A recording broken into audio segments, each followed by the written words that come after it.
vamos a dar comienzo a este gran encuentro de la familia. Encuentro que os da la bienvenida y que nos lo presenta nuestro obispo, don José Manuel.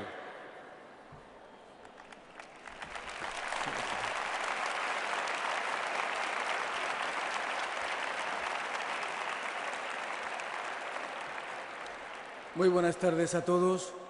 Os agradezco profundamente el esfuerzo que habéis tenido que hacer para estar esta tarde aquí, en este pabellón que hoy es un lugar de encuentro y un lugar de fiesta. Os doy las gracias por haber venido con vuestros hijos, a los que saludo también de una manera muy especial, así como os saludo también a los sacerdotes que nos han podido acompañar. Un domingo no es un día especialmente bueno para un sacerdote que tiene en la parroquia las actividades propias de la Eucaristía, los bautizos, etc. Y, sin embargo, os saludo de una manera muy especial, hermanos, así como a los religiosos y a las religiosas que os estoy viendo también aquí. Gracias por venir, hermanos, felicidades también, y sobre todo a todos y cada uno, que hoy sea un día de fiesta, no de ningún tipo de problemas, nada de buscarnos complicaciones, dejadlo fuera, que se quede en la calle. Cuando salgamos seguro que nos estarán esperando a cada uno, pero hoy disfrutad, vivamos este acontecimiento con una alegría profunda y antes que nada invoquemos al Señor, porque Él es el que en definitiva es la razón de nuestra alegría, de nuestro gozo y de tantas cosas buenas que os deseo de corazón.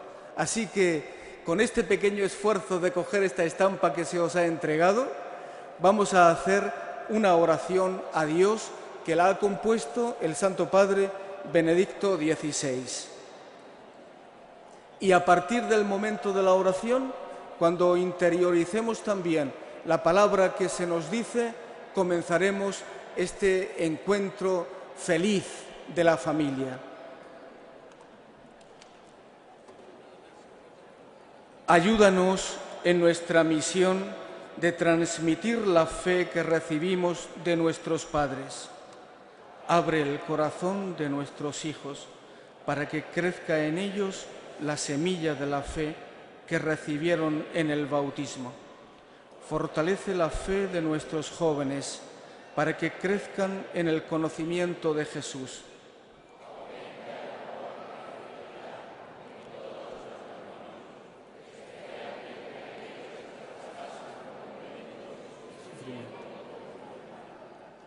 Que Dios os bendiga. Feliz encuentro.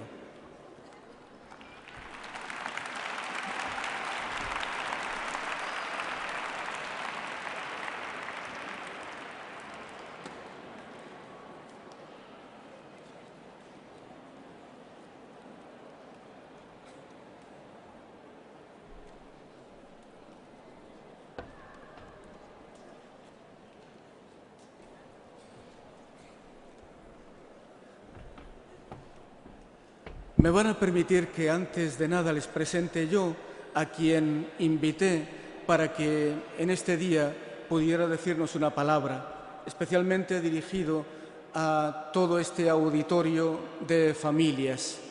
Se trata del excelentísimo y reverendísimo señor obispo de la diócesis de Teruel y de Albarracín, una diócesis muy querida para mí.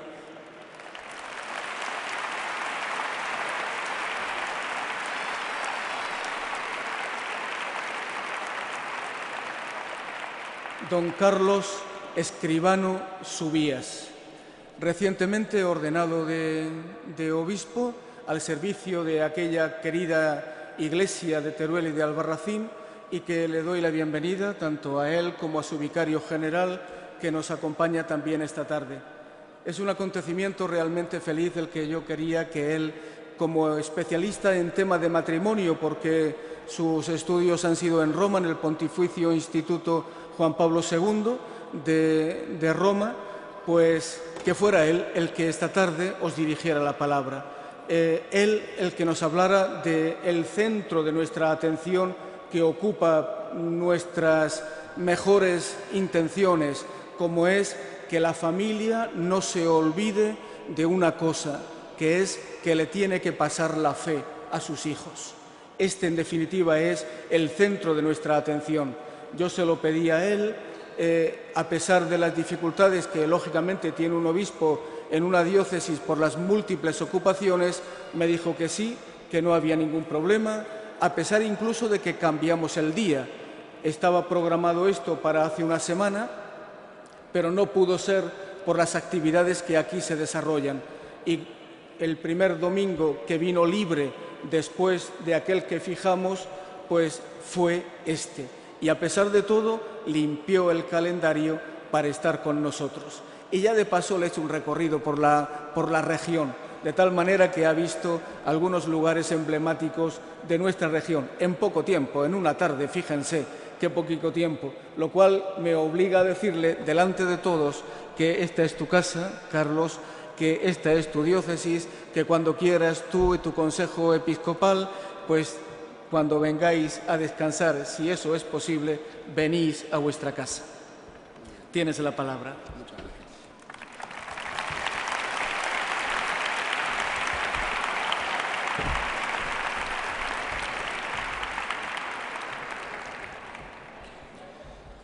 Bueno, doy las gracias a don José Manuel por la invitación que me cursó hace algunas semanas para hacerme aquí presente. Tengo que reconocer, yo llevo 4 meses de obispo y es la primera vez que me toca hablar en un auditorio así. Me ha tocado hablar en iglesias y en catedrales, pero nunca en un polideportivo con tanta gente buena como se ve esta tarde aquí congregada y que viene a escuchar una pequeña reflexión sobre la importancia que tiene la familia en la acción evangelizadora de la Iglesia.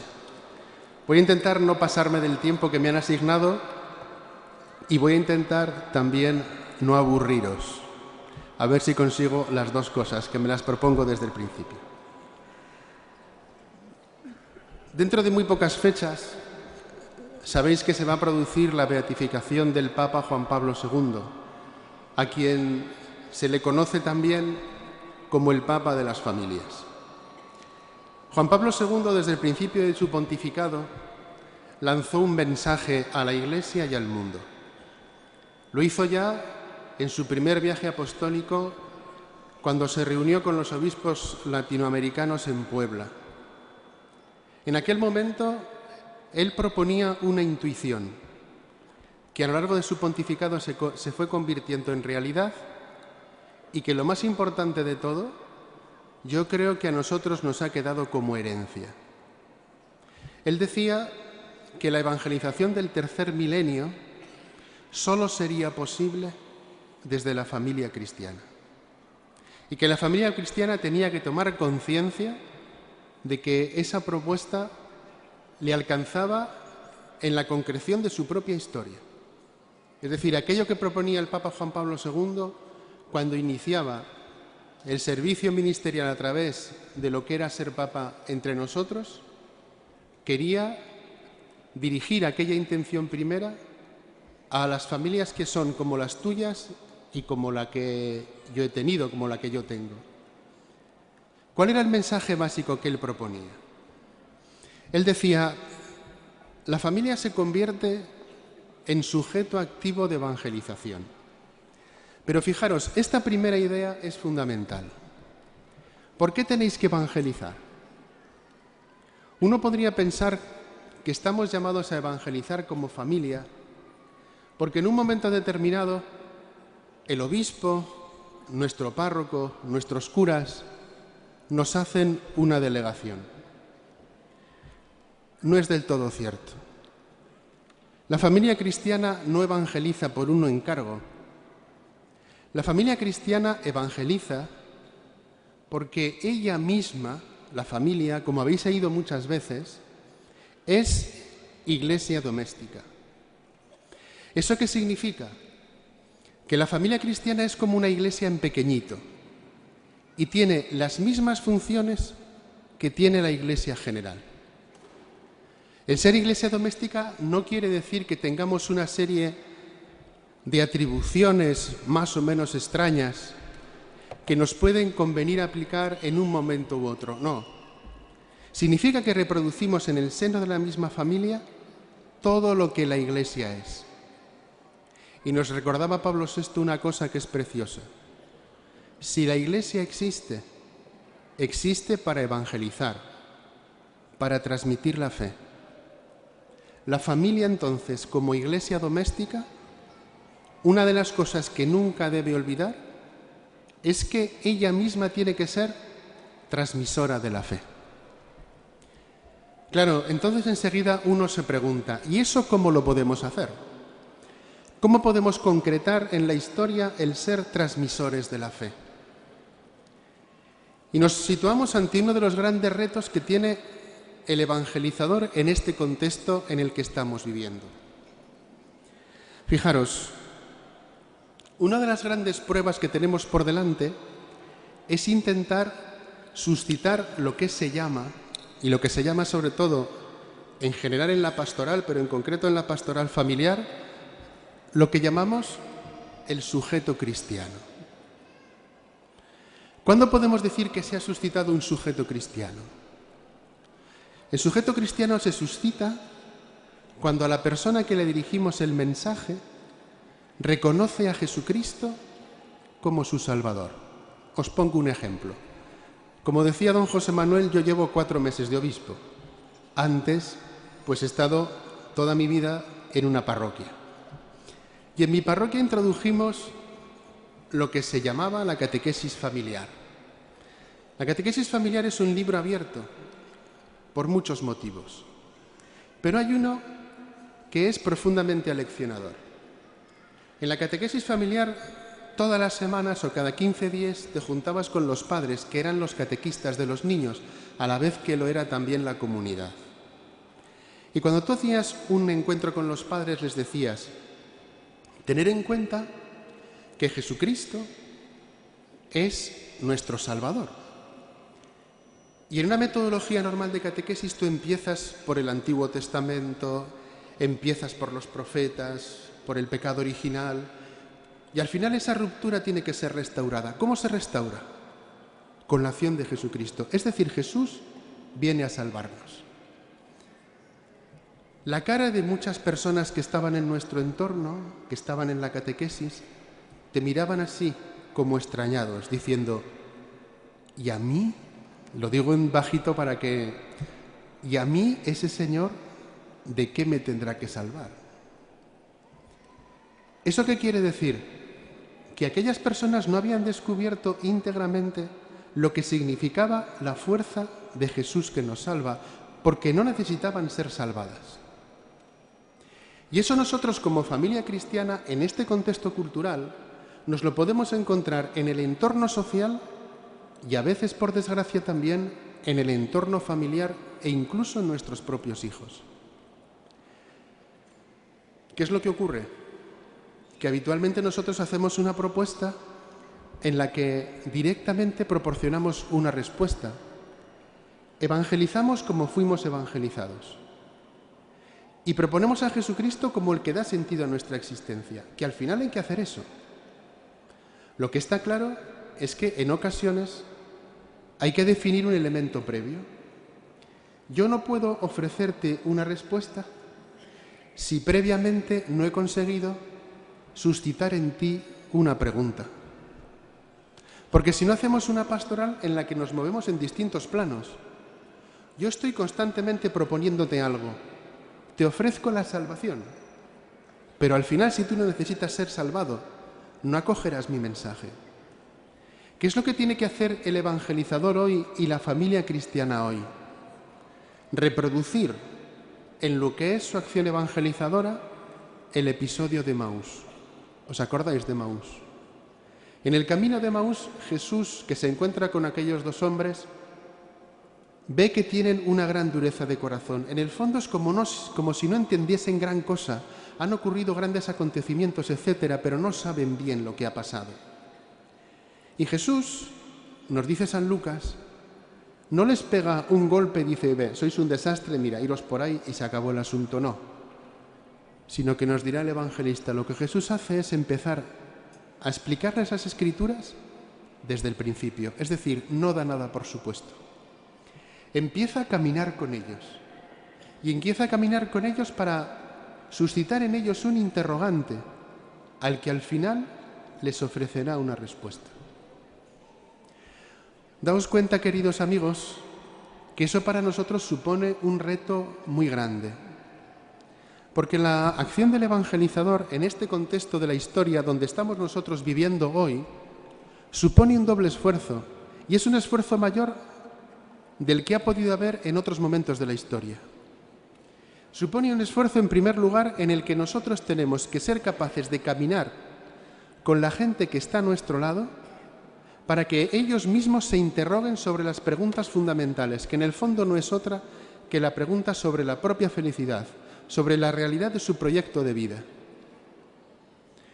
La práctica pastoral, y vosotros estáis metidos en medio del mundo, seguro que os ha ofrecido muchas veces el preguntaros si la gente que está a vuestro lado es feliz o no lo es.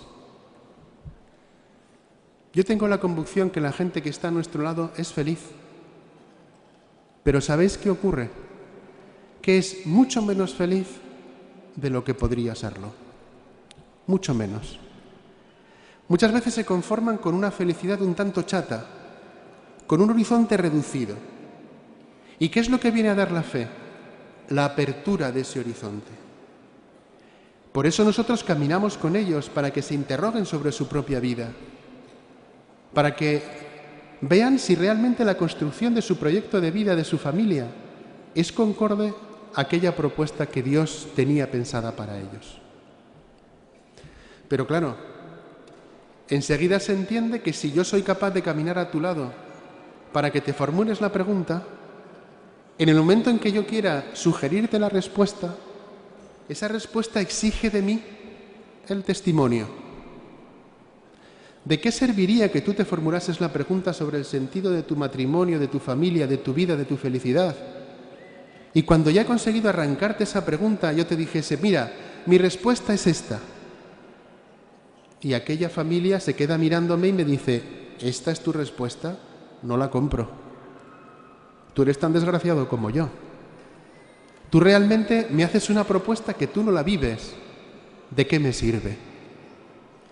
La labor, pues, del evangelizador en este momento es doble y es bueno nunca perderlo de vista. Por un lado, ser capaces de estar en la realidad del mundo en el que vivimos, caminando con nuestros contemporáneos y abriéndoles nuevos horizontes, para que ellos se cuestionen sobre su propia vida, y eso vale también para el entorno de la familia, vale para el entorno cercano y, lógicamente, para nuestra influencia en la sociedad. Cuando eso lo hemos suscitado, vendrá la segunda propuesta, la propuesta de mi testimonio. Hacía referencia antes al Papa Juan Pablo II. El Papa Juan Pablo II escribe un documento que cumple ahora 25 años y que seguro que todos vosotros lo habéis trabajado, lo habéis estudiado e incluso lo habéis llevado a la práctica en vuestra vida. Se titulaba, ¿os acordáis?, La Familiaris Consortio. 25 años hace, muchos. Con la Familiaris Consortio, el Papa ponía en uno de sus puntos, encargaba a las distintas conferencias episcopales que desarrollasen el contenido de aquel documento en lo que se vinieron a llamar los directorios de la pastoral familiar. En España nos costó mucho. El directorio de la pastoral familiar que nos propuso la Conferencia Episcopal Española llegó casi 20 años después, llegó al principio de la década pasada. El Directorio para la Pastoral de la Familia en España recoge una serie de elementos que yo creo que son muy interesantes a la hora de trabajar la pastoral familiar y a la hora de trabajar también el testimonio de la fe en nuestras familias. Proponía un primer elemento. Escuchadlo bien, seguro que lo habéis oído, pero yo creo que es muy interesante. ¿Dónde debe basarse la evangelización en el seno de las familias? Cultivando la vocación al amor. Juan Pablo II, que era un experto en su trabajo familiar, había tenido la experiencia de que cuando acompañaba matrimonios la vocación al amor estaba siempre ahí. Y él venía a decir, la vocación al amor, ojo, es una vocación fundante, todo el mundo la tiene. Es fundante en el sentido de que todos somos amados y hemos nacido para amar. Con lo cual la vocación al amor nos permite ser capaces de dialogar con muchísima gente, porque todo el mundo tiene esa experiencia o anhela esa experiencia. Entonces, a partir de ahí yo puedo intentar construir esa acción evangelizadora. ¿Cómo se concretará la vocación al amor? La vocación al amor se concreta habitualmente a través de lo que es la elección de un estado de vida, que es la vida matrimonial y familiar. Pero también la vocación al amor se puede concretar en lo que es la experiencia de una vocación consagrada, en la que también se responde al amor. Fijaros, queridos amigos, que eso introduce a la familia, y muchos de los que estáis aquí sabéis muy bien de lo que estoy hablando. Eso introduce a la familia, si me permitís la expresión, en una cultura vocacional. En el sentido de que yo, mi pertenencia a la familia, la asumo no tanto como una función, sino como una vocación. Para que me entendáis. Cuando un hijo adolescente o que está en su primera juventud tiene en su casa y ejerce la función de hijo, habitualmente suele actuar así.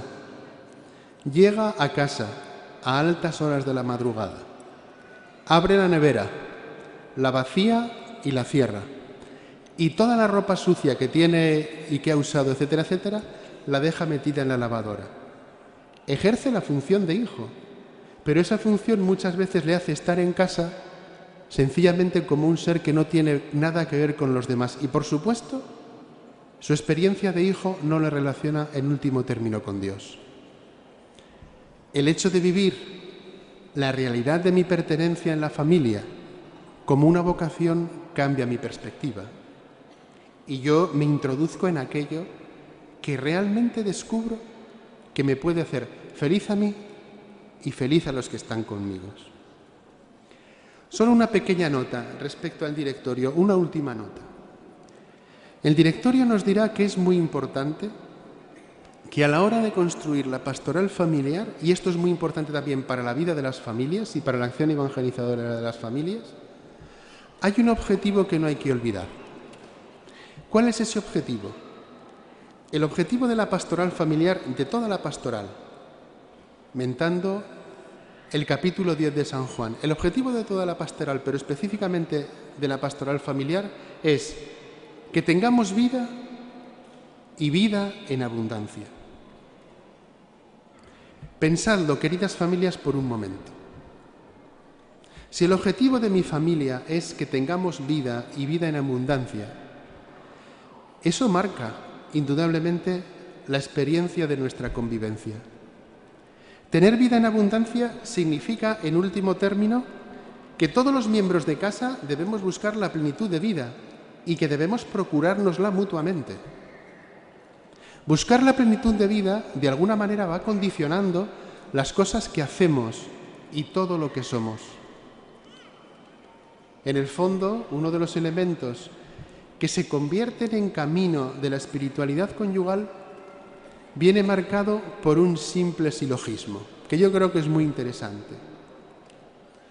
Cuando yo amo a una persona, pensadlo bien los esposos, los padres, los abuelos, cuando yo amo a una persona, ¿qué es lo que le quiero procurar? Habitualmente, el mayor bien que está en mis manos. Quiero lo mejor para ti, porque te amo. Para un creyente como vosotros, pensadlo. Esta pregunta iba a decir que tiene trampa, no tiene ninguna trampa, porque estoy convencido de que lo tenéis claro. Para un creyente como nosotros, ¿cuál es el mayor bien? El mayor bien es Cristo. Con lo cual, uno de los elementos que yo procuro y que se convierte en un sólido fundamento para la espiritualidad cristiana es: yo, como te quiero y quiero procurarte el mayor bien, lo que realmente quiero procurarte es a Cristo. Y a partir de ahí intento construir desde esa experiencia de plenitud. Y de una manera u otra será lo que yo, en las circunstancias ordinarias de mi vida, con las luces y las sombras de la convivencia, con nuestros aciertos, con nuestras dificultades, con nuestros problemas.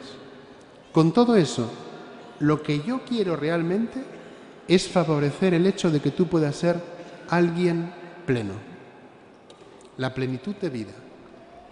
Yo os invito a que no perdamos este marco de trasfondo por la convicción de que la Iglesia, con la convicción de que la familia, cuando vive en estas coordenadas, realmente se puede proponer a sí misma como un signo de esperanza para el mundo. Fijaros que os decía hace un momento que la familia cristiana la llamábamos iglesia doméstica. Y cuando hablamos de iglesia doméstica, en el fondo venimos a decir que tiene las mismas notas que tiene la iglesia de Jesús. La iglesia se constituye de acuerdo con el mismo esfuerzo que Jesús hacía para transmitirnos a nosotros el Evangelio. Si alguna vez habéis asistido a algún bautismo, y muchos de vosotros, por los niños pequeños que se ven aquí, seguro que no hace mucho tiempo que habéis estado en alguno, cuando se hace una de las unciones al más pequeño, a los pequeños que van a ser bautizados, se les dice que se les va a constituir como Jesucristo, sacerdotes, profeta y rey. Eso que Cristo es lo que también es la Iglesia. La Iglesia tiene que ejercer esa triple función. Por eso, si decimos que la familia es Iglesia y la calificamos de doméstica porque es la Iglesia que está en casa, en nuestros hogares, también tiene que tener esa triple función. La familia cristiana tiene, por ser Iglesia doméstica, la función, por un lado, de servir al Evangelio, de anunciar el Evangelio y de celebrar el Evangelio. Lo que os decía al principio, en el momento en el que tú, esposo, y tú, esposa, os decís mutuamente que os queréis, que os aceptáis y que os acogéis como don, el momento del consentimiento. Pensad que la boda es uno de los momentos más sublimes de la experiencia humana y de la experiencia cristiana. Cuando los esposos terminan de pronunciar la fórmula del consentimiento, se ha creado una nueva realidad. Algo que no existía empieza a existir. Entrabais como novios y salís como esposos. La fuerza de vuestra palabra se manifiesta creadora por la acción de un sacramento de la Iglesia. Bueno, esa realidad no solo hace que os inscriban en unos libros o que os den un número en el registro civil para ser una familia civilmente constituida, es mucho más. A partir de ese momento sois la Iglesia de Jesús, en el ámbito más cercano en el que tú puedes estar y en el que tú puedes vivir. Y ahí es donde se entiende que tienes que ser sujeto, que tienes que evangelizar y que es una obligación para ti, una obligación enormemente gozosa.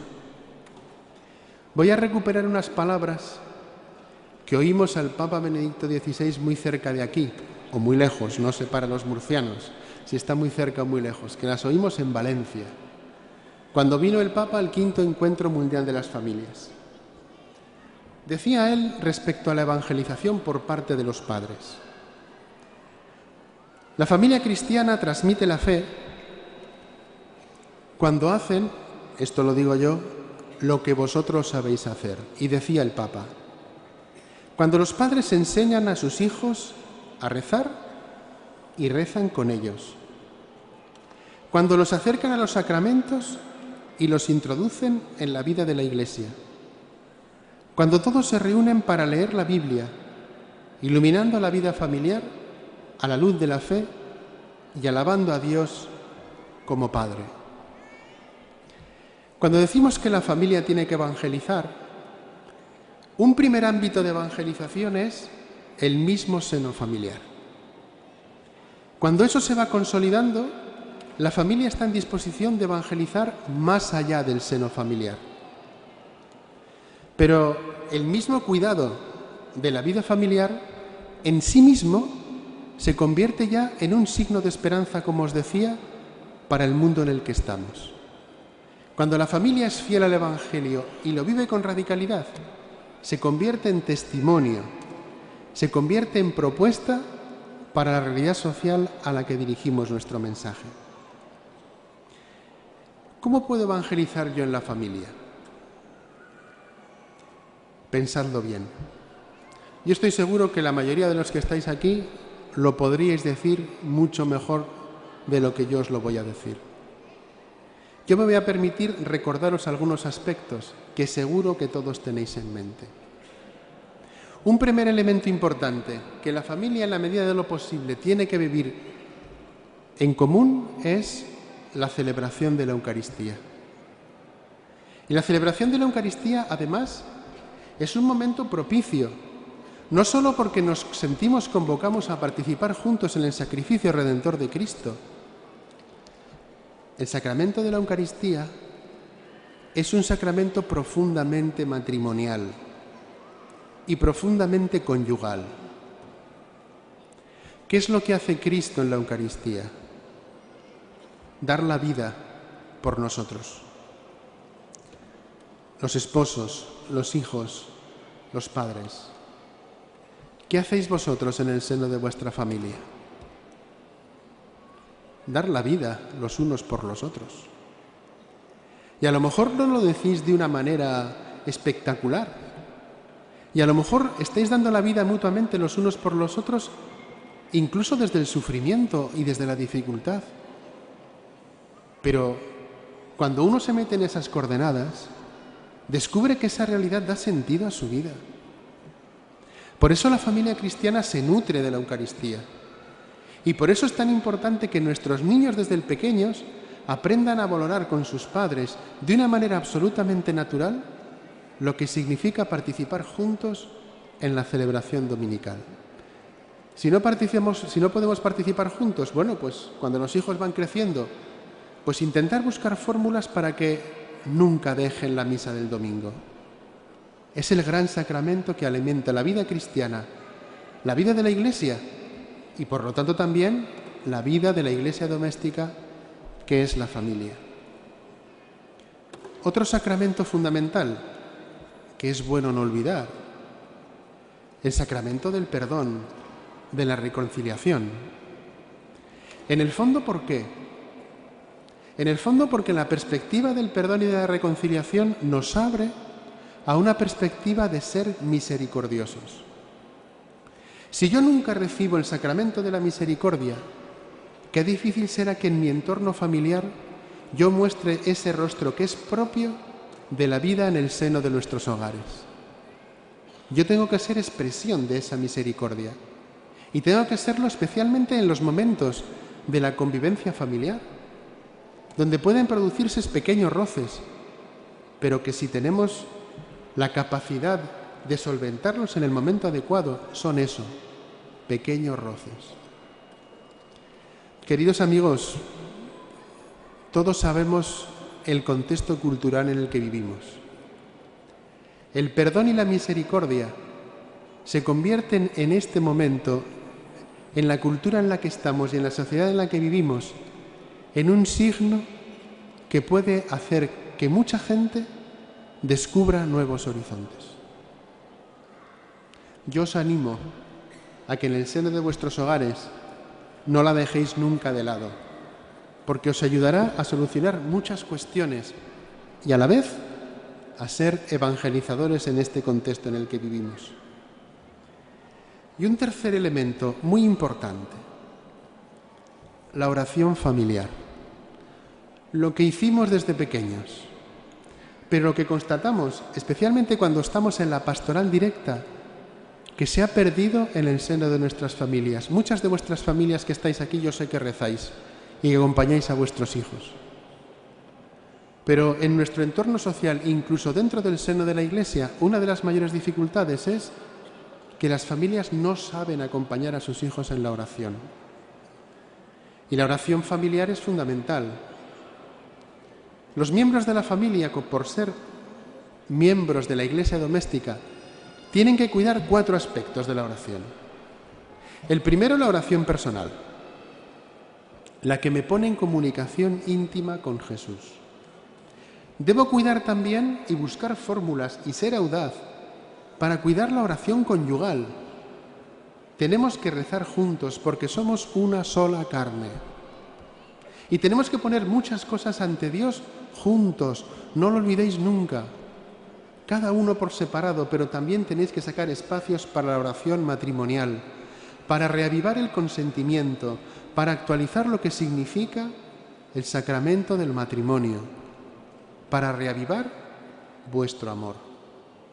Porque quien realmente bendice vuestro matrimonio y se pone a vuestro lado es el Señor Jesús.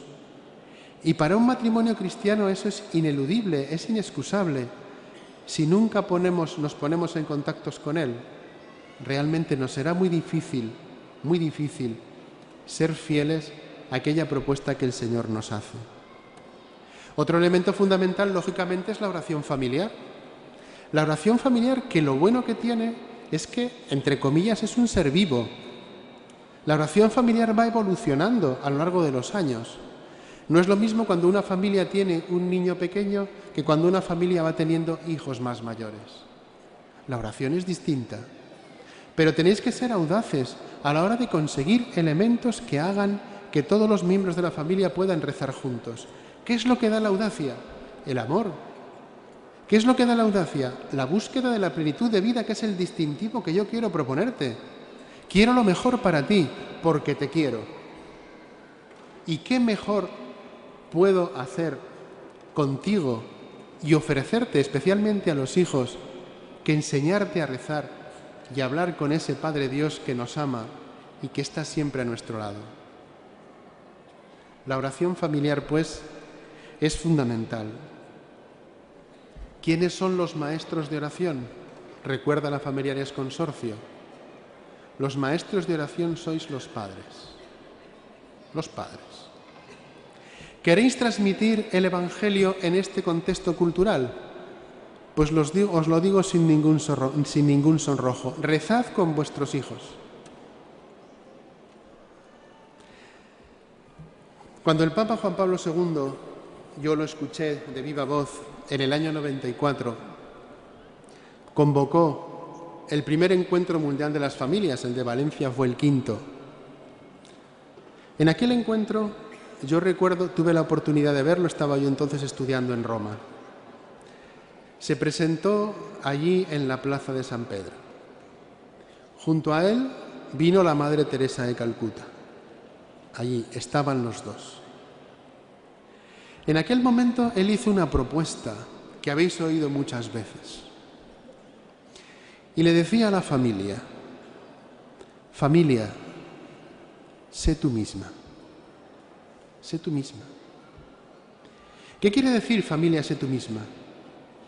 Quiere decir que lo que tienes que hacer es cuidar esa comunidad de vida y amor que el Señor ha puesto en tus manos. Quiere decir que si tú eres tú misma, te conviertes en un elemento evangelizador. Pensad una cosa, las familias cristianas que estáis aquí, ¿qué es lo que más os gusta? Pensadlo por un momento. Lo que más nos gusta en el seno de las familias es amarnos mutuamente. Nos gustará irnos de vacaciones juntos, sí, está claro, todo eso. O nos gustará ir a comer la paella a casa de la abuela el domingo, vale, sí, también. Pero en el fondo lo que realmente nos gusta es amarnos. Y Juan Pablo II dice, ¿eso es lo que más te gusta? No te pido nada más. ¿Quieres evangelizar el nuevo milenio? Haz lo que te gusta, sé tú misma. Vive el amor. Pero vive un amor de calidad cada día. El amor mutuo que entregas a los que quieres tiene que ser un amor renovado. No vale un amor rutinario. No vale un amor gastado. Lo que vale es un amor que se estrena, un amor que te entrego, un amor en el que te acojo, un amor que realmente es capaz de dar sentido a nuestra existencia, a nuestra vida, a nuestra familia, que es capaz de actualizar en cada momento aquel proyecto que nosotros hicimos y que vamos desarrollando paulatinamente en el descubrir de nuestra historia personal. Queridas familias de Murcia, y de toda la diócesis que os habéis congregado aquí. ¿Queréis evangelizar? Pues quereros. Ser vosotros mismos. Hacer aquello que soñasteis en un momento determinado, cuando os enamorasteis, cuando proyectabais una vida compartida. Dar calidad a vuestro amor. Como tenéis experiencia de vida familiar y de vida matrimonial, yo sé muy bien que sabéis que no estoy hablando de un amor melifluo. Lo dice muy bien también el directorio. Cuando hablamos del amor dentro del seno de la familia, estamos hablando de un amor esponsal. Y un amor esponsal es el amor que surge, como dice la carta a los Efesios, del amor que tiene Cristo por su Iglesia. ¿Y cómo ama Cristo a su Iglesia? Como os amáis vosotros, dando la vida el uno por el otro. ¿Por qué la Iglesia sabe que la familia cristiana es su mejor aliado para la evangelización? Porque sabe de vuestro potencial. Porque sabe que lo que más os gusta es amaros. Porque sabe que amándoos os convertís en un signo de esperanza. Y la Iglesia os acompaña para que en último término vosotros descubráis que tenéis que vivir radicalmente ese amor, que tiene que ser donación de vida, que tiene que ser como el amor de Cristo por su Iglesia. Eso es lo que realmente hace que podamos construir una civilización nueva, la civilización del amor.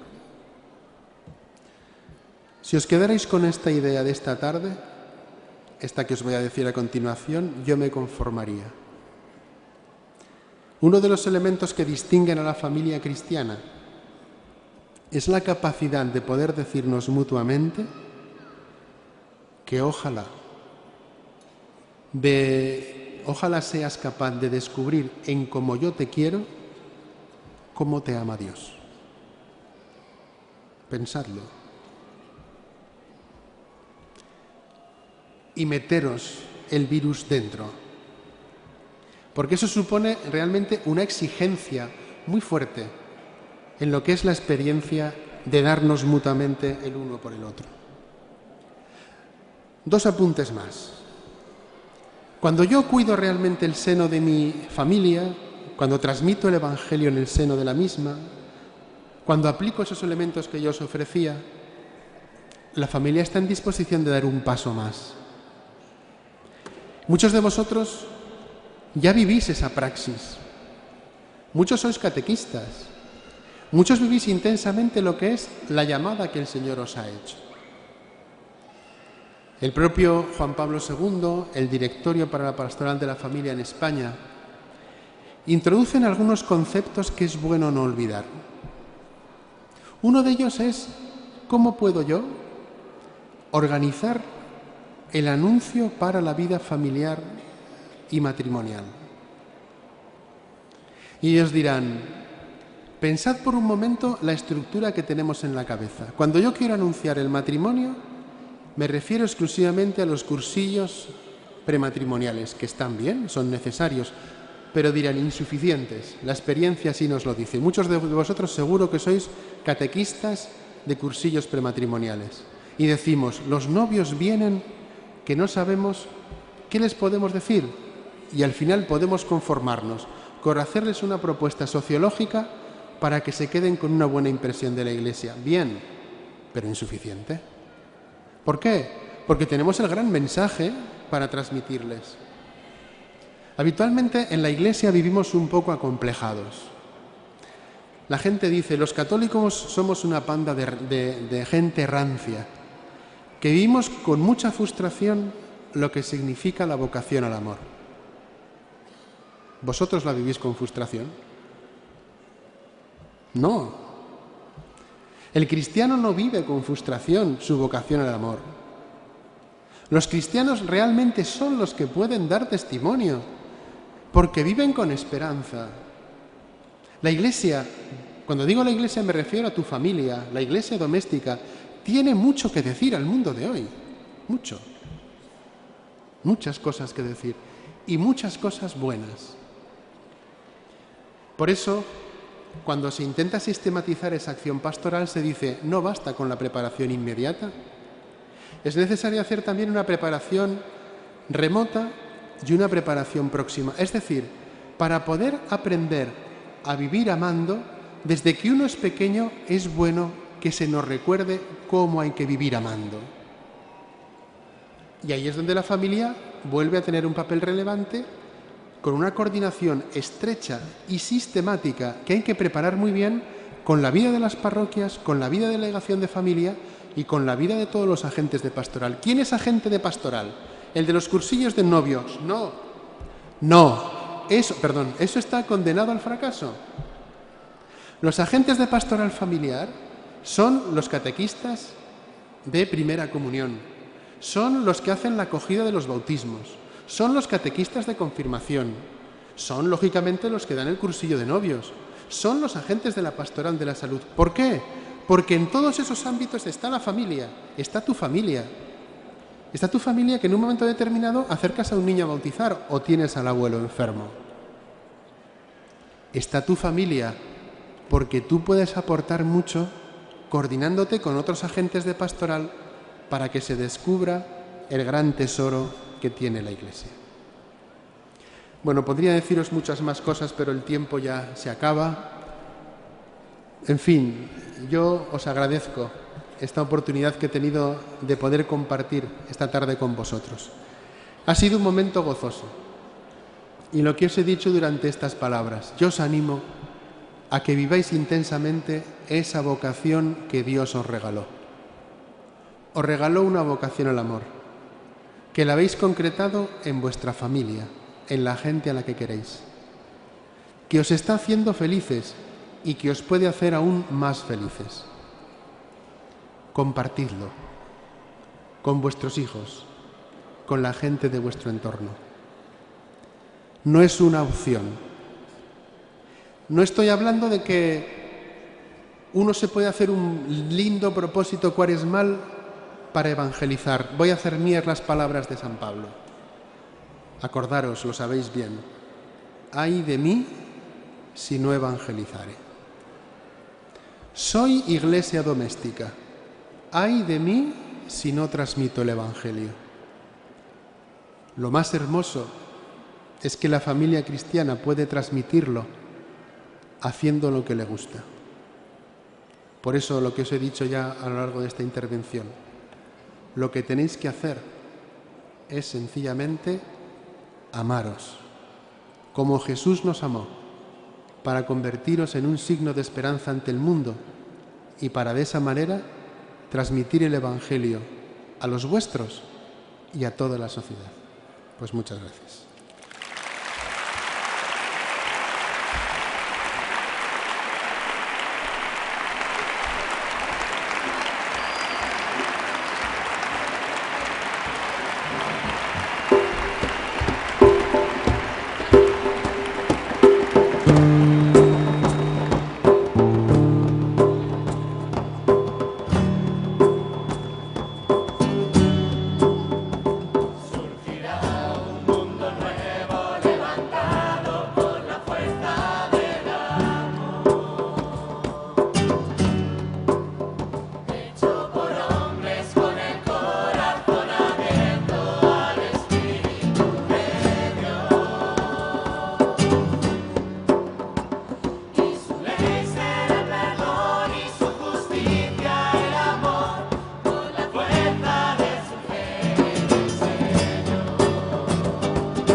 Bueno, pues después de esta bocanada no podemos decir, don Carlos. Después de este vendaval de alegría, de coraje para nuestras familias, viene el momento de los testimonios, pero sabéis que se encuentra entre nosotros porque, y se lo agradecemos muchísimo porque lo habéis visto entrar, don Miguel Ángel Cámara, nuestro queridísimo alcalde.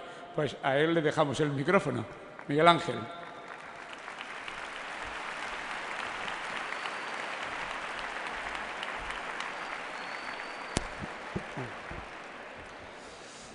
Muy buenas tardes a todos.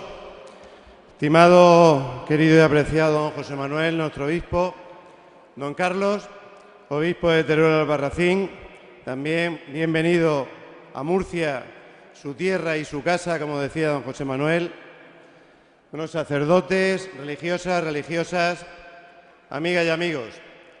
En primer lugar, dar la bienvenida un año más, una vez más, en torno a esta celebración de la familia que nuestra diócesis viene organizando en los últimos años, a todos aquellos que vienen de los distintos municipios de la región de Murcia y también, lógicamente, de las distintas parroquias de nuestra querida Murcia.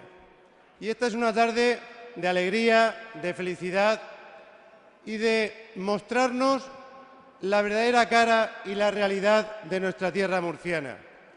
De una vez más, hacer ese llamamiento a que en estos momentos especialmente difíciles, donde hay tanta gente, tantas personas que están pasando por situaciones de muchísima necesidad, donde parece que se quiere implantar en la sociedad en la que vivimos el desarraigo, la desazón, la incertidumbre, hoy mostramos desde este magnífico Palacio de los Deportes, desde el corazón de nuestra región y de nuestra diócesis, de que hay esperanza, de que tenemos que tener confianza, que la familia, que es precisamente la base de la sociedad en la que vivimos, que la familia, que es lo que nos ha permitido ser como somos, conseguir el desarrollo, el progreso, la felicidad en la que podemos vivir, sigue presente más que nunca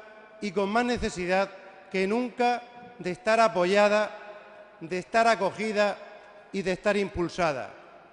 Porque hoy somos lo que somos, gracias a nuestra familia.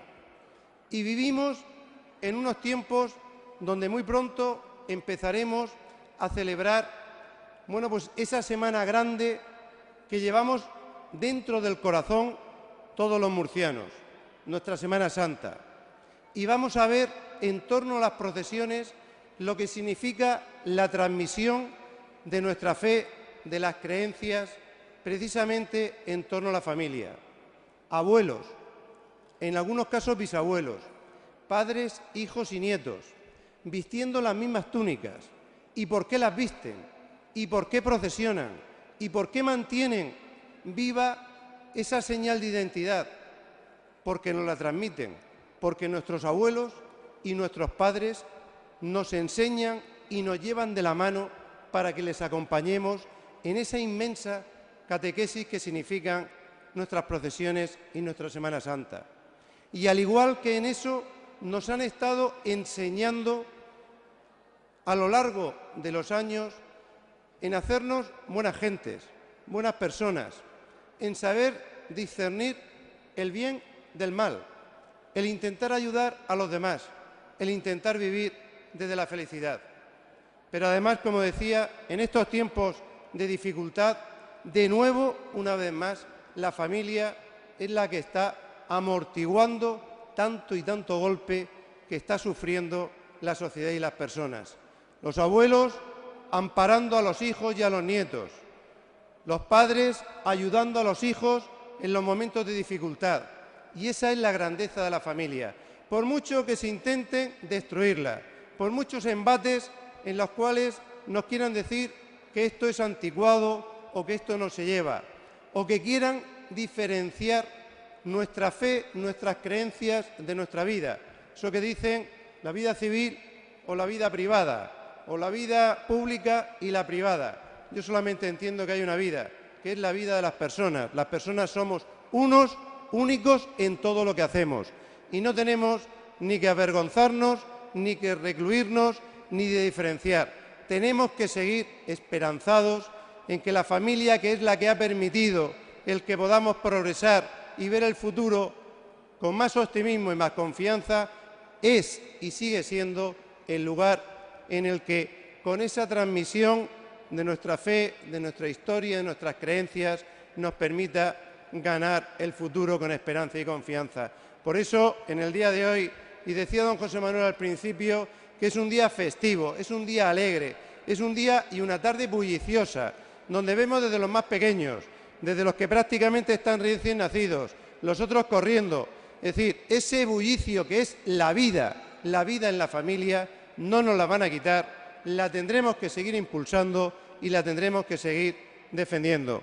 De verdad que deseo que esta tarde sea una tarde de inmensa felicidad y que sigamos contribuyendo y transmitiendo a la sociedad en la que vivimos que la familia es necesaria, que la familia cada vez tiene que ser más protegida, más amparada y que en torno a la familia, en torno a lo que creemos, en torno a nuestra transmisión, la fe está viva, el Evangelio está vivo y fundamentalmente la vida a la que todos nos debemos. Y en esa confianza mirar al futuro con optimismo, con confianza y con esperanza.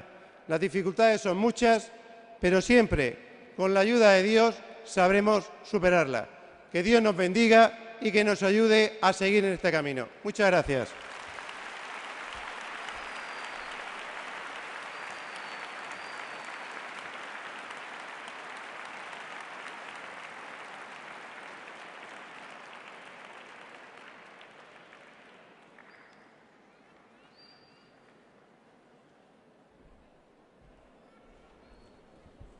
Y viene el momento de los testimonios.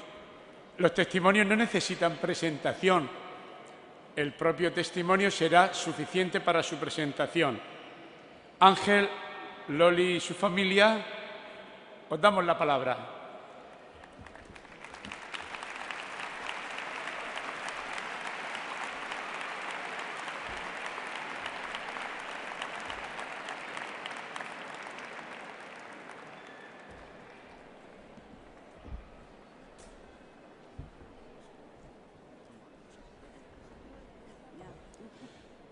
Bueno, yo soy Ángel, estoy casado con Loli y tenemos 6 hijos, como se ve aquí. Yo estaba escuchando a don Carlos, a Miguel Ángel, cuando estaba hablando, y es verdad que la familia es la base, es la célula principal de la sociedad. Y yo creo que en el corazón de la familia, el núcleo principal de la familia, yo creo que es el matrimonio. Y yo creo que ha sido en mi vida fundamental el que Dios haya puesto a Loli en mi camino, que nos hayamos conocido, que haya suscitado en nosotros el amor y como fruto de suscitar ese amor pues está lo que hay aquí ahora mismo, que son nuestros hijos. Dice la Escritura que Dios en el matrimonio aprovecha para la santificación de los esposos. Yo he visto cómo esto ha sido verdad en mi matrimonio, cómo yo he podido ver a través de cómo Loli ha hecho conmigo, cómo ha perdido la vida, cómo me ha mostrado lo que ha sido el amor de Dios. Porque el amor de Dios no es una teoría, el amor de Dios es una experiencia concreta. Y yo me he sentido profundamente querido por mi mujer, yo he visto cómo ella ha dado la vida en muchísimas cosas. Por ejemplo, para aguantarme a mí es necesario dar la vida muchísimas veces todos los días, porque aparentemente todos somos personas muy buenas personas y muy fáciles de convivir. Pues no es verdad.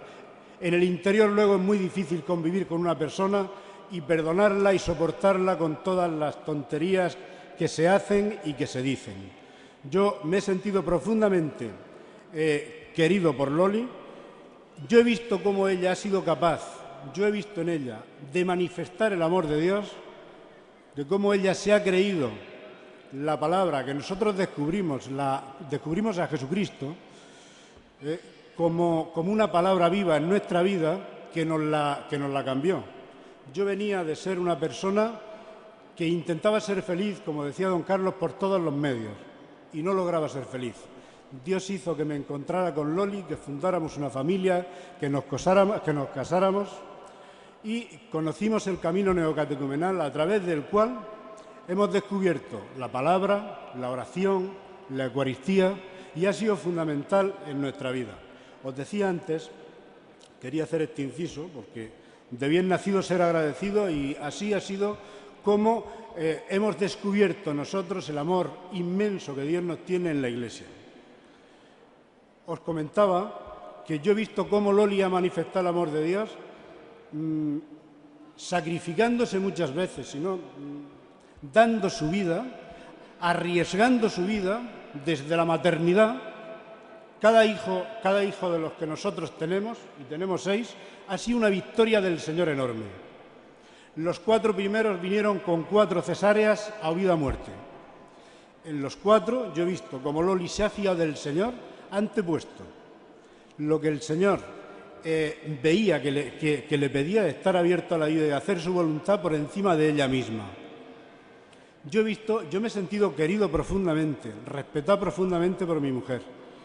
Y he visto cómo Dios me quería y cómo Dios me ha ido curtiendo y haciéndome pasar de un ser infantil sin ninguna capacidad de sufrimiento a poder aprender que en el sufrimiento, que en la cruz está el Señor, y el Señor le da sentido al sufrimiento.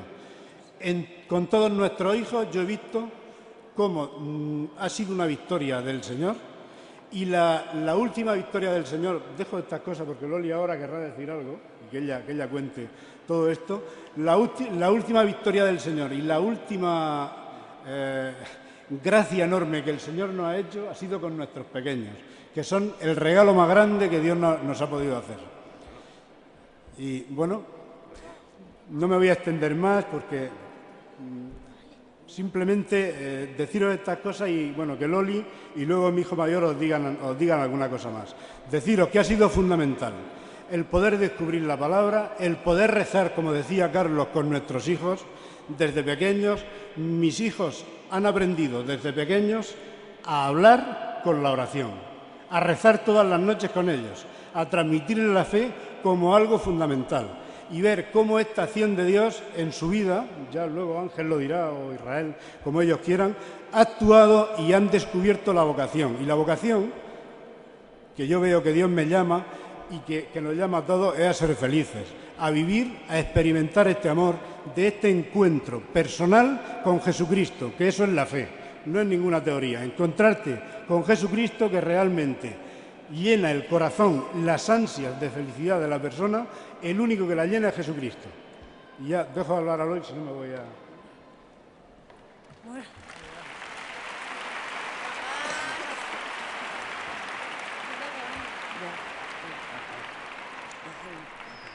Bueno, por fin, ya sabéis que me llamo Loli, desde las veces que me ha nombrado Ángel. Yo lo que esta noche esta tarde tengo que decir, la verdad es que estoy muy agradecida al Señor, porque si yo no hubiese entrado en la Iglesia, yo hoy no me encontraría con esta familia que tengo, ¿no? Porque yo vengo de una infancia muy difícil, donde se me arrebató entera totalmente, y cuando a través del camino neocatecumenal yo entré a la Iglesia, y ahí entré de lleno. Y cómo pude descubrir un secreto muy grande para mí y para mi familia, que es la cruz. O sea, cómo darle sentido a mi sufrimiento. ¿Por qué me habían quitado la infancia? ¿Por qué yo no había podido ser una niña normal como las demás? Y tantísimas cosas que ahora mismo no vienen al caso, no, pero muy serias, donde yo podría estar en un psiquiátrico. Yo soy madre de 6 hijos y eso es para darle gloria a Dios, para decir lo grande que ha sido el Señor en mi casa. Es cierto que el Señor por lo menos a mí me ha regalado la gracia poder esto llevarlo a mis hijos, poderlo llevar al núcleo familiar, es muy importante. Y como la cruz es un misterio, ¿no? Como tiene ramas. O sea, yo veo cómo la Iglesia, Xiomara, me enseñó a saber estar en la cruz y esperar. Y los frutos de la cruz yo no tengo que irme muy lejos para verlos. Yo los veo dentro de mi casa, los veo en mis hijos. Veo cómo no ha sido en vano esos sufrimientos, ¿no? Que el Señor hace justicia. Y cómo veo que nos ha dado sabiduría a Ángel y a mí para poder educarlo y criarlo. Y ya como decía Ángel, ¿no? Mis hijos pequeños han sido un regalo de la cruz, precisamente, del sufrimiento.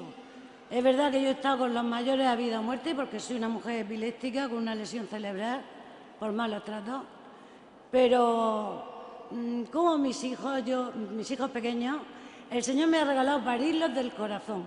O sea, yo le llamo hijos del corazón.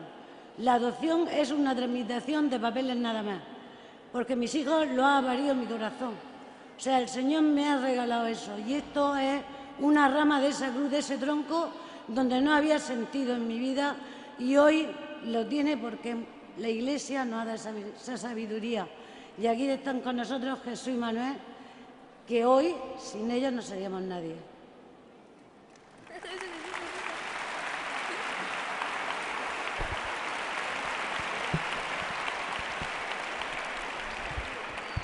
Para concluir, y siendo muy breve, como hijo mayor de esta familia, pues se oye muy fuerte, ¿no? Para concluir y siendo muy breve, voy a decir unas palabras en nombre de todos mis hermanos. Yo soy Ángel, soy sacerdote en la diócesis de Denver, Colorado, en Estados Unidos.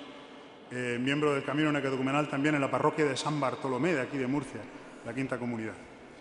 Y bueno, pues yo desde la perspectiva de hijo de esta familia creo que puedo hablar por todos y puedo decir que, bueno, quien yo soy hoy y todo lo que yo he recibido de Dios, lo he recibido a través de mis padres. Es lo que decíamos, San Pablo dice, ¿por qué te glorías? ¿Qué tienes que no hayas recibido? Y he recibido no solo el ser y la vida, que no es poco, ¿verdad?, sino que además yo he visto cómo mis padres han ejercido verdaderamente la función de la familia, que es procrear. No es meramente reproducirse, sino cooperar con Dios para tener hijos para la vida eterna. Y este cooperar con Dios para tener hijos para la vida eterna significa no solo tenerlos, también educarlos. Y a mí, pues yo he visto cómo esto me han educado. ¿Cómo? Fundamentalmente con su vida y con su ejemplo. Mis padres, para mí, han sido testimonio vivo de lo que el Señor dice, de que se vive y se encuentra la vida perdiendo la vida por los demás por amor a Cristo.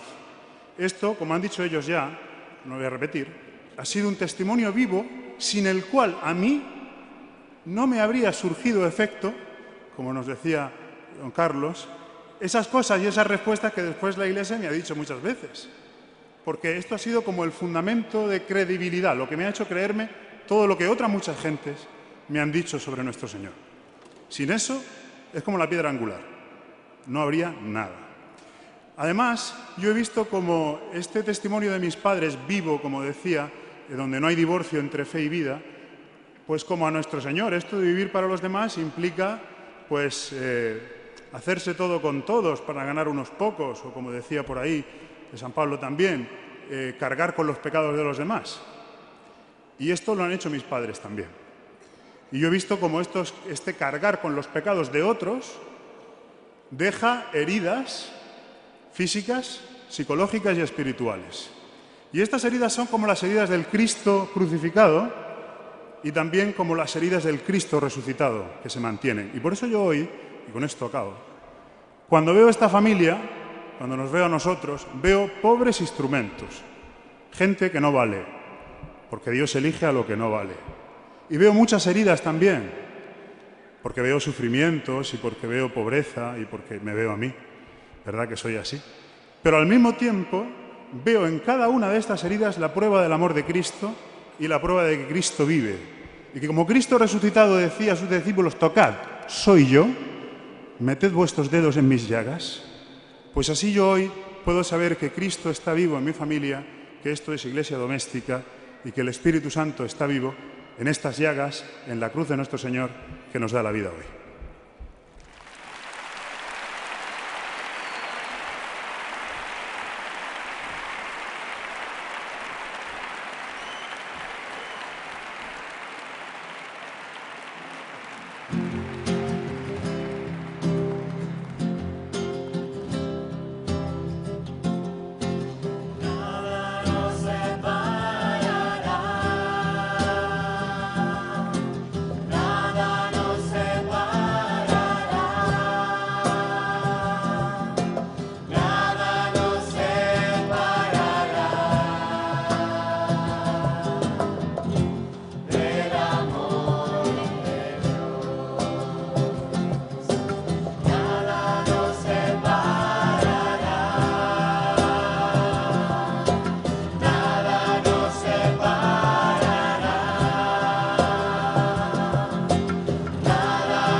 Y si ahora ha sido una familia, la familia de Loli, Ángel y sus hijos, ahora son un grupo de familias, un equipo de un grupo de matrimonios en el caminar de la Iglesia. También quieren compartir con nosotros cómo ellos viven y transmiten la fe a sus hijos. Manolo, Marta, Manolo y Elena, Santiago y Santi, José Javier, Santi, Conchi y Ángel Luis.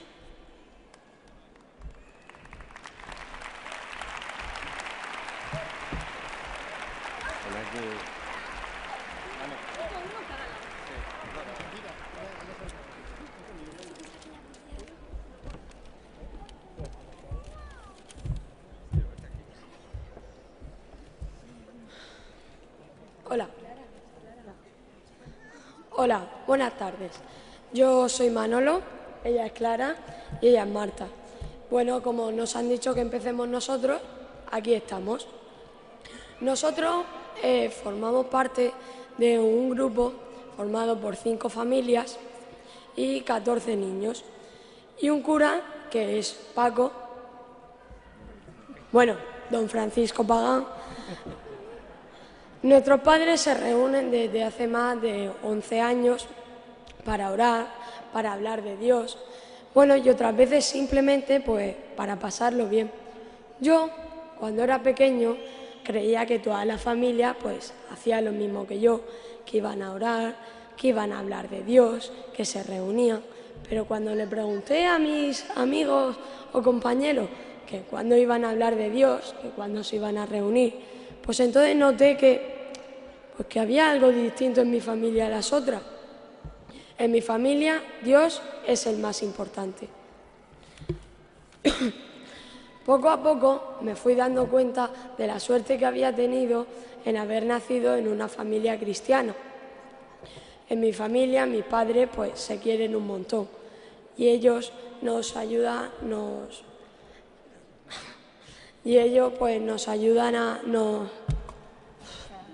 ayuda pues a rezar. Madre mía.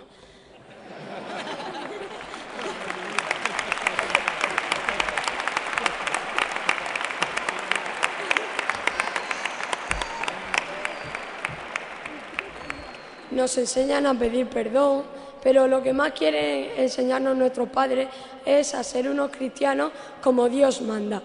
Quiero reconocer pues que a veces cuesta un poco, lo reconozco. Pero como dice mi padre, con esfuerzo, constancia y fe, todo se consigue.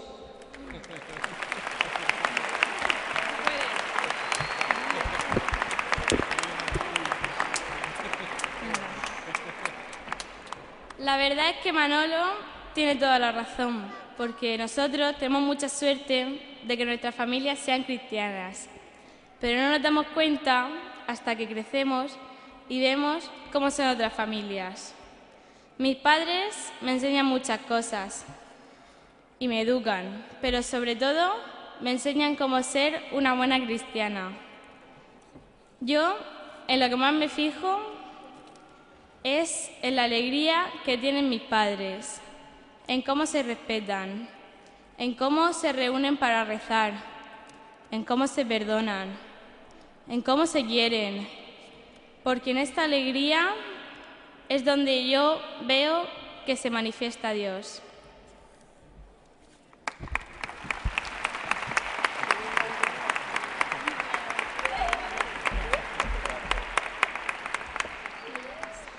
A mí, mis padres me enseñan a estudiar, a no pelearme con mis hermanos, a comer de todo, pero sobre todo me enseñan a conocer a Dios. No sé muy bien cómo lo hacen, pero todos los días tengo ganas de bendecir la mesa antes de comer. No me quedo a gusto si me peleo con alguien y no hacemos las paces. Y no me puedo ir a dormir si no he rezado antes. Cuando estoy en el campo o en la playa, mis padres siempre me dicen: mira qué bonito es este lugar, qué suerte tenemos de estar aquí. Yo creo que esto es conocer a Dios.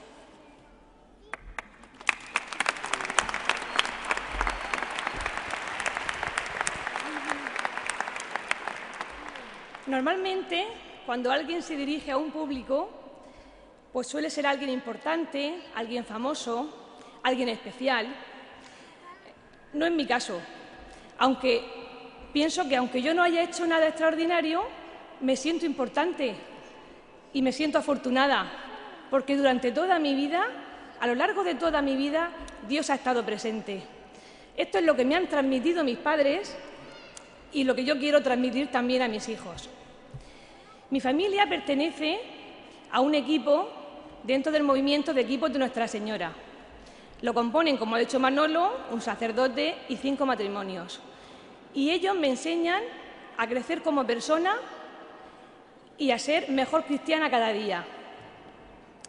Nosotros vivimos la espiritualidad conyugal teniendo siempre a Dios presente en nuestras vidas.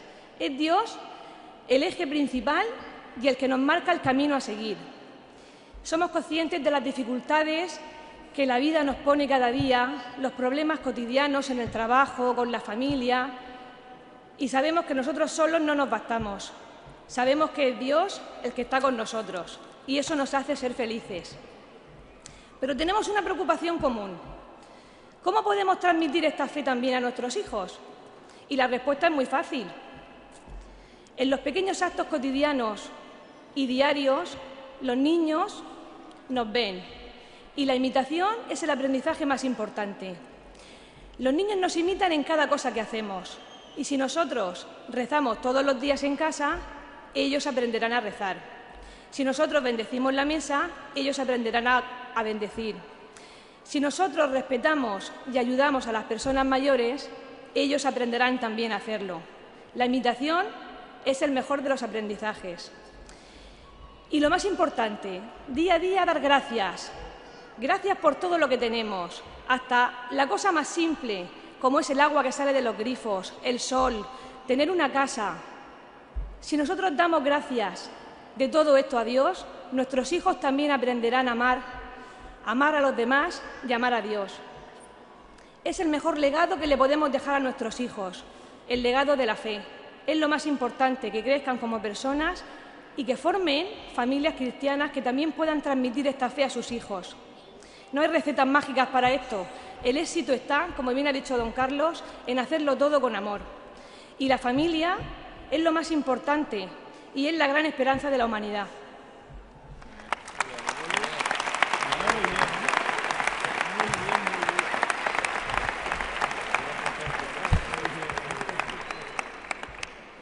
Efectivamente, tenemos mucho trabajo por delante. Hay tareas que no podemos dejar en manos de los colegios, ni de los maestros, ni tan siquiera de los catequistas. Es una tarea principal de los padres el transmitir la fe a nuestros hijos. La semilla hay que plantarla en casa y hay que abonarla en casa. Tiene que salir fuerte de casa. En el exterior encontraremos quien nos ayude a regarla, pero también quien esté dispuesto a destruirla. Por eso la base es la iglesia doméstica. La tarea es sencilla. Nosotros no hacemos nada raro, lo hacemos poco a poco, empezando con cosas pequeñas como los signos o orar, perdonar, tener a Cristo presente en nuestra vida y amar. Los signos de nuestro cristianismo están presentes en nuestra casa. Es tan sencillo como tener un crucifijo en la entrada o un cuadro de la Virgen María en nuestro dormitorio. Puede ser tan divertido como poner el Belén con ellos en Navidad y rezar todas las noches delante del Belén con tus hijos. Tenemos que hablar con Dios. Tenemos que tener un momento para la oración. Olvidarnos de la prisa para poder rezar con nuestros hijos. Por la noche, cuando se acuestan, rezamos con ellos.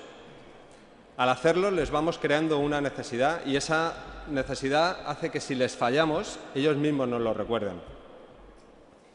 Les enseñamos las oraciones, les enseñamos a pedir por los demás, les enseñamos a pedir a Dios, pero sobre todo les enseñamos a dar gracias por todo lo que tenemos. No hay que olvidar también que fruto de la convivencia surgen las diferencias, las discusiones y los enfados, tanto entre los padres como con los hijos. pero tenemos que ser suficientemente humildes como para pedir perdón y suficientemente fuertes como para perdonarnos. Yo riño a mis hijos todos los días. ¿Quién no? Pero por la noche, al acostarlos, al rezar con ellos, es el momento de pedirles perdón a ellos si nos hemos excedido, o incluso de hablar con ellos con la serenidad que probablemente un ratito antes nos ha faltado. Cristo está presente en nuestras vidas de una manera activa. Se nota nuestra alegría en el trabajo o al ayudar a los demás, a nuestros compañeros. Ya tendremos ocasión de manifestarles a ellos, a nuestros compañeros, que nuestra ayuda no es desinteresada, que lo hacemos porque somos cristianos. Si Cristo está presente en nuestra vida, nuestros hijos lo notan y, lo que es más importante, nos terminarán imitando. Yo creo que nuestros hijos se sienten queridos. A mí me encanta cuando llego a casa y, por muy cansado que esté, mis hijos me reclaman su derecho a saltar sobre mí, a que juegue con ellos un rato, aunque cuando yo llegue ellos ya estuvieran acostados, a esconderse, a darme sustos. Se empeñan en que les dé su ración de cosquillas o que me los coma un poco a besos. Y no podemos olvidarlo. El amor a los hijos pasa por el amor a la pareja. Tenemos trabajo por delante, mucho trabajo por delante, pero es un trabajo que tenemos que hacer nosotros. Y pido a Dios para que nos ilumine y nos aliente en esta tarea. Aunque lo que también nos da aliento es saber que no estamos solos. Es saber que como cristianos formamos parte de la Iglesia. Y es ver en este pabellón a unos cientos de familias que reivindican su derecho a la familia cristiana como base, como pilar de esta sociedad. Y es por eso por lo que desde este escenario somos nosotros, todo este equipo, el que os da un fuerte aplauso.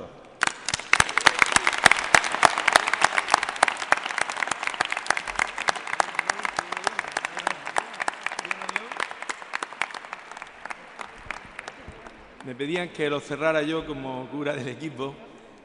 Dentro de los distintos movimientos que hay en la Iglesia y los movimientos familiaristas está el equipo de Nuestra Señora, que está constituido, como este es nuestro, por 5 matrimonios, pero todos tienen la figura de un conciliario. En este caso, me toca a mí acompañarlos en este proceso también de maduración en su fe.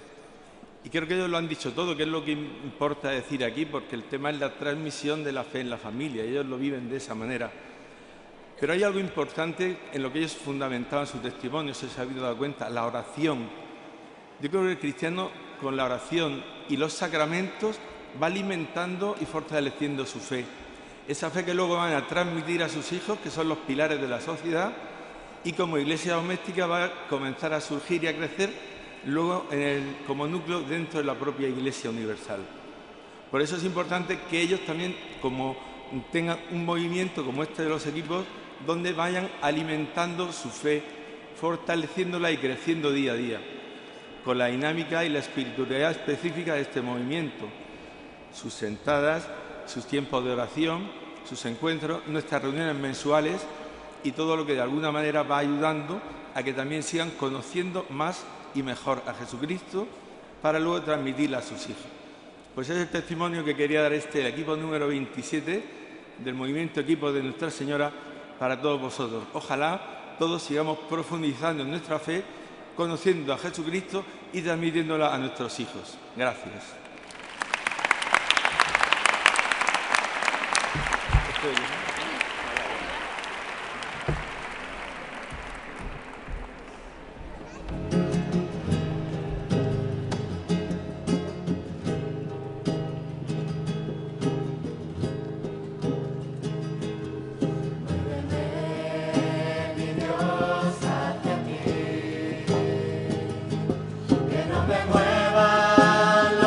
Los de este mundo, no muéveme.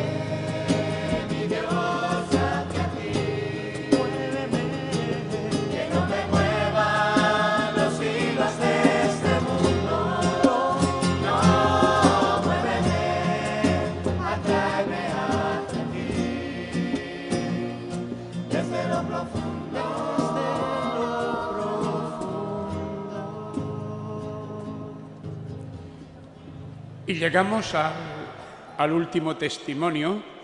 No va a ser de palabra, va a ser visionado con los nuevos métodos. Vamos a ver un vídeo impresionante, una auténtica maravilla. Lo van a presentar Mari Carmen y José Antonio porque pertenecen al movimiento donde esta chica, Chiara Luce, pertenecía.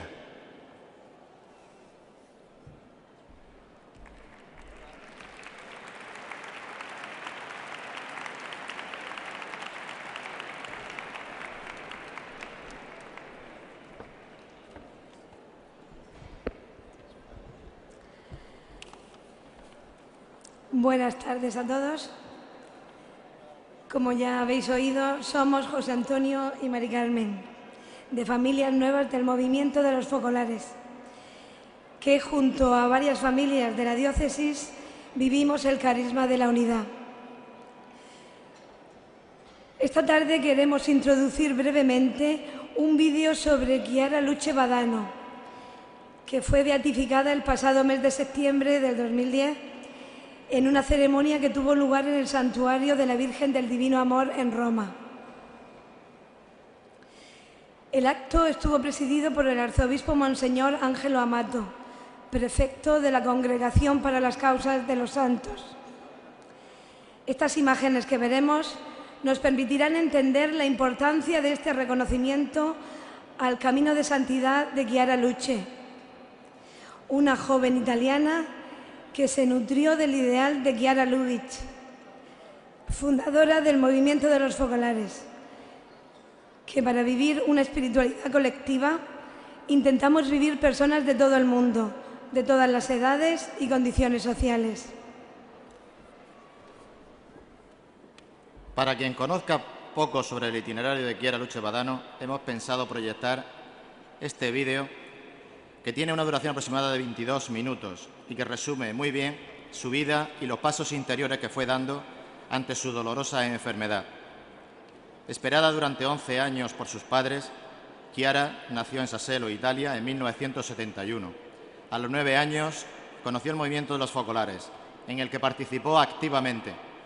Tenía 17 años cuando un fuerte dolor en la espalda que sintió durante un partido de tenis provocó sospechas entre los médicos, quienes, tras los primeros exámenes, se dieron cuenta de que era cáncer de huesos.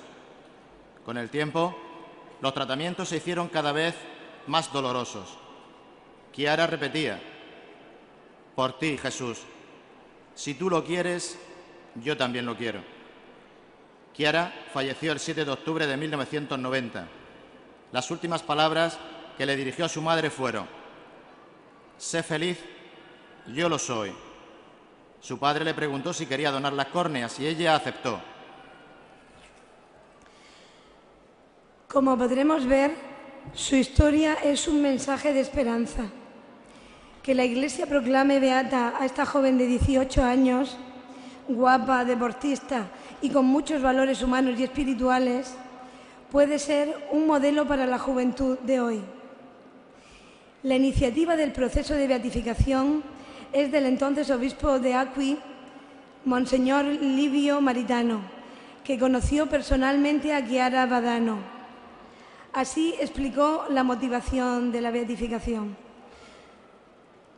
Me ha parecido que su testimonio fuera particularmente significativo para los jóvenes.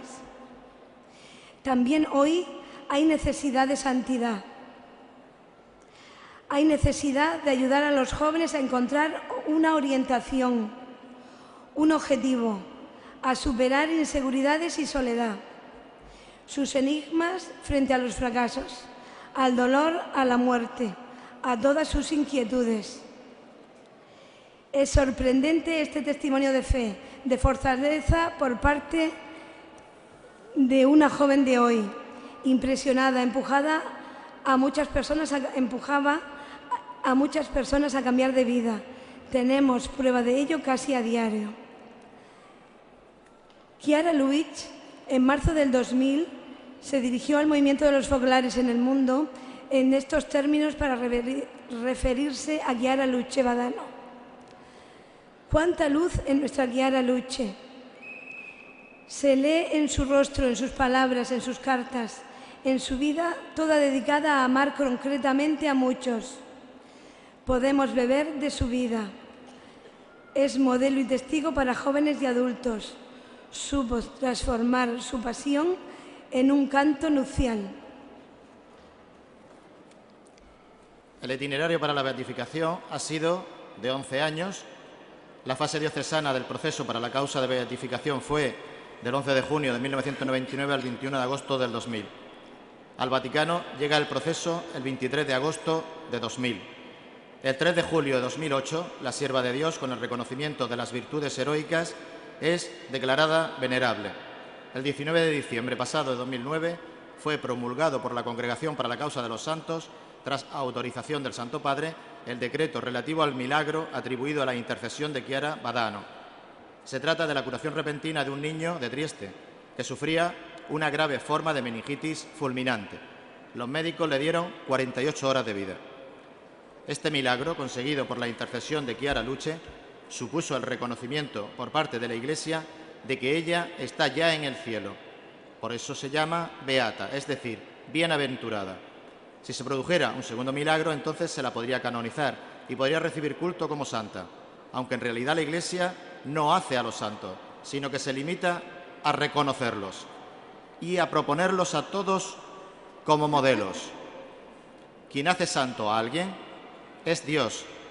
Ser santo significa ser una sola cosa con Dios, ser amor, como Él es amor. El nombre de Chiara Luce, traducido luz, se lo dio Chiara Lubich en julio del 90, respondiendo a una carta de la propia Chiara Luce. Entre otras cosas le escribía: gracias también por tu foto. Tu rostro tan luminoso expresa tu amor por Jesús. Chiara Luce es el nombre que he pensado para ti. Es la luz de Dios que vence al mundo. El vídeo que os presentamos es un resumen de 22 minutos de otro de 45 minutos y traducido del original en italiano. Consta de 3 partes: la introducción con la presentación de su vida, una segunda con todo el proceso de su enfermedad, terminando con algunos testimonios de jóvenes. Ahora, si os parece bien, nos unimos al acto de esta tarde con el corazón preparado, tras haber conocido un poco más la figura de Chiara Luce.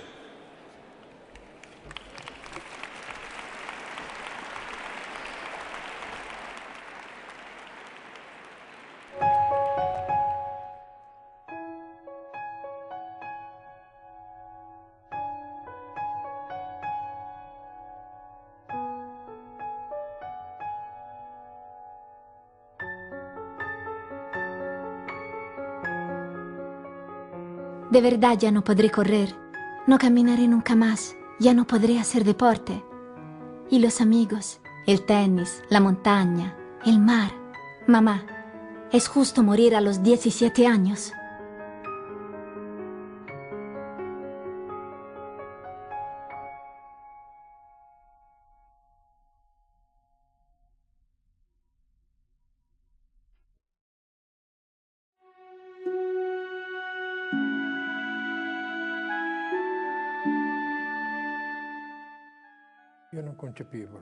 Yo no concebía el matrimonio sin hijos. Y cuando salía con mis amigos, que ya muchos estaban casados y tenían hijos, sufría mucho. Pero trataba de rezar también en el camión, pues yo era conductor. Ruggiero lo había pedido por enésima vez en un santuario de nuestra diócesis. Y así fue. Chiara crecía sana y hermosa y nos llenaba de alegría. Sin embargo, advertíamos en el alma que ella no era hija solo nuestra. Antes que nada era hija de Dios y debíamos criarla en esa libertad. Sassello es mi pueblo, un rincón del norte de Italia, donde el mar está a un paso y la montaña está en casa. Y para mí, que adoro los clavados, la nieve y el bosque, es el mejor lugar del mundo. Es mi pequeña Suiza. Es aquí donde yo crezco, como muchos otros niños, siguiendo las enseñanzas de mis padres. Yo era muy severo. Quizás me equivocaba porque pretendía que cuando le decía algo me obedeciese enseguida.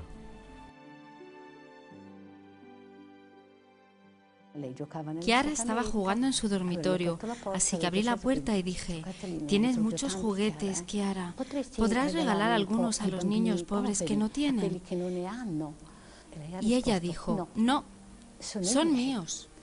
Después de un rato me llamó y me pidió una bolsa de plástico y vi que había dividido los juguetes.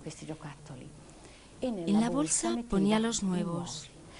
Y le dije: «Pero Chiara, esos son nuevos». Y ella respondió: «A los niños pobres no se les puede dar los juguetes rotos».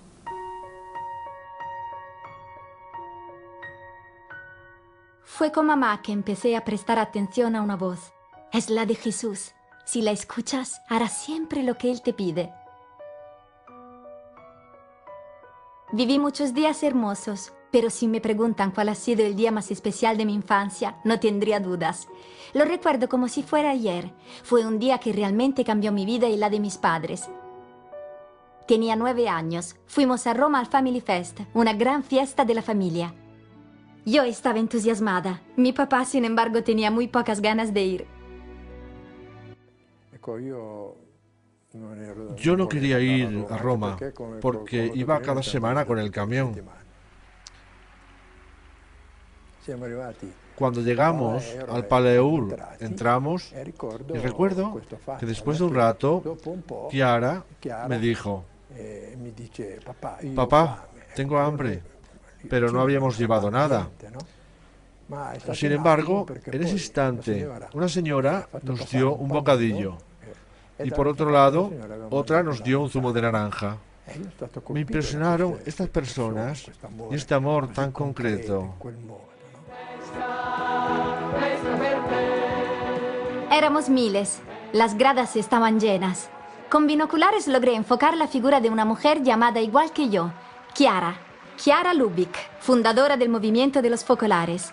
Fue con ella con quien con el tiempo redescubrí el Evangelio bajo una nueva luz. No estoy sola. Otros chicos como yo tienen el mismo deseo. Nos llamamos Jen. Yo conocí a Chiaretta en un tren. Por teléfono habíamos quedado para ir a Génova. Yo entonces era una Jen, generación nueva, que es parte del movimiento. Recuerdo la primera vez que la vi, con un aspecto muy bien cuidado, sencillo, con su diadema y el pelo suelto. Me sonrió y fue una amistad inmediata. Yo conocí a Chiara Badano en los años 80, sencillamente porque era la mejor amiga de mi hermana. Y como tal, mi primera actitud fue tratarla casi como una chiquilla a quien mantener alejada. Los años 80 son una década muy peculiar. Son los años del movimiento Paninari, de la ropa de marca, que todos los chicos de esa época debían tener. Pero Chiaretta era exactamente lo contrario.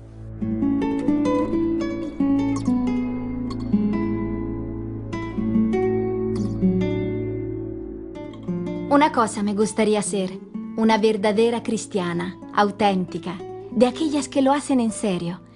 No quiero y no puedo ser analfabeta de tan extraordinario mensaje.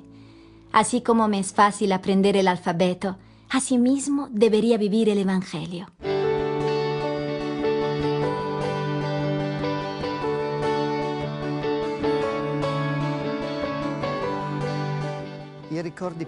Los recuerdos más bonitos de Chiara yo los tengo aquí, en este bar. Nos encontrábamos por la noche, sobre todo los días cuando no había escuela. Chiara era de tipo alegre. Yo me acuerdo sus risotadas, siempre llena de vida, una chica linda, altruista. Sassello era como mi nido, pero llegó el momento de dejarlo para emprender el vuelo. Para ir a la escuela media superior nos mudamos del pueblo a la ciudad, Savona. Fue un gran salto y me produjo mucha nostalgia, y tuve dificultades en la escuela. Pero también en la nostalgia es posible seguir viviendo el Evangelio, y así lo intenté. Afortunadamente las Jen estaban conmigo y me mantenían animada. Con ellas compartíamos todo. Ir hacia adelante juntas me daba más fuerza. Una dificultad que encontró Chiara casi de inmediato fue con la escuela. Ella estaba muy decidida a iniciar la secundaria en humanidades y estaba muy entusiasmada. La profesora, después de 2 meses, llamó a los padres diciéndoles que tal vez no era la elección correcta y luego intentó hacerle cambiar de escuela. Pero al contrario, Chiara estaba muy convencida y siguió adelante con su decisión. Esto probablemente creó muchos problemas en su relación con esta profesora. Además, fue tenida cada vez más dificultades con materias, por lo que no tuvo buenos resultados y perdió el año.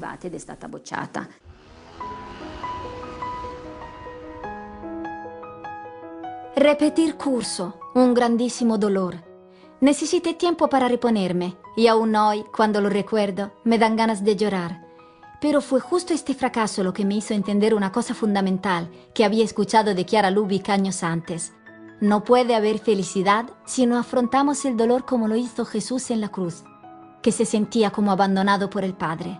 Y yo ahora quiero elegirlo como mi primer esposo y estar preparada con alegría para cuando venga.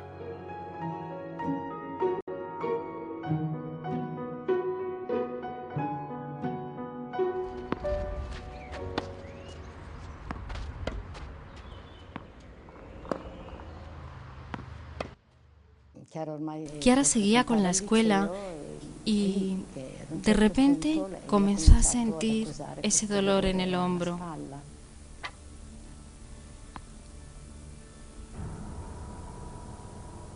Eran las 7:30 de la mañana, pero nada ni nadie nos hacía pensar en un diagnóstico tan abrumador.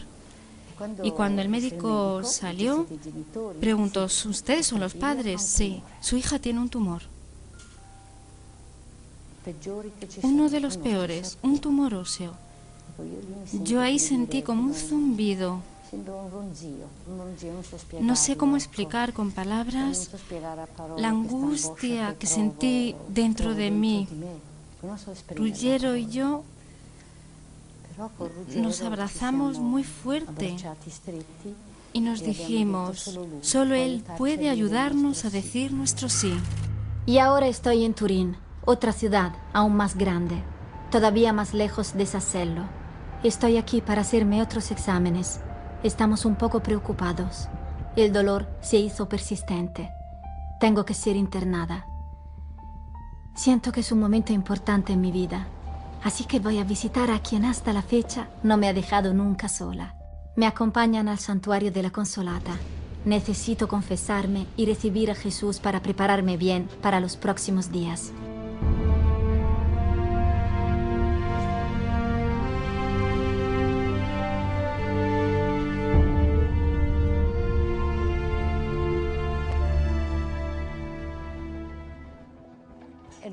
Llegamos un poco antes de que se la llevaran al quirófano y ya estaba preparada en la camilla.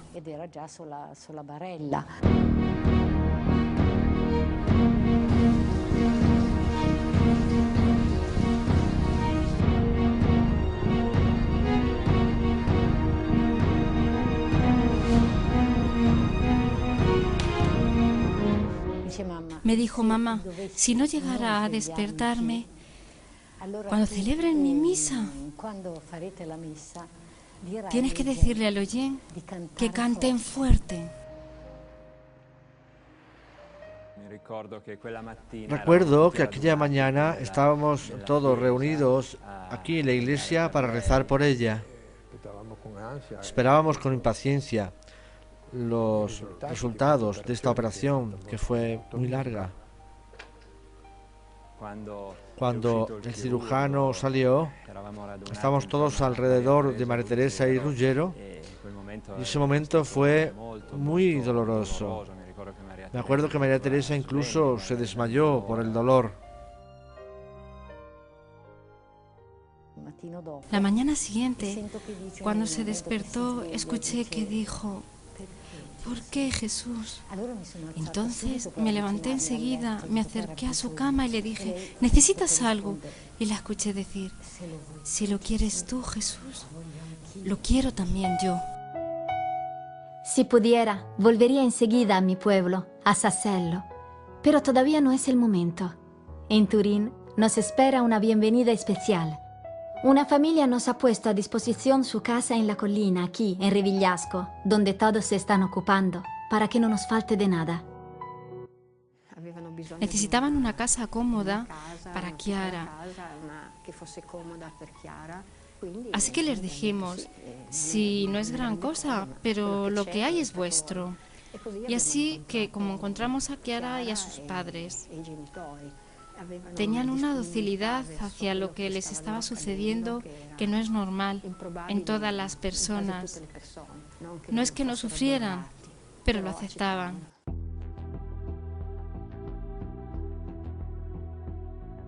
Chiara llegó un día trasladada por los colegas del molinete, donde le habían hecho una biopsia.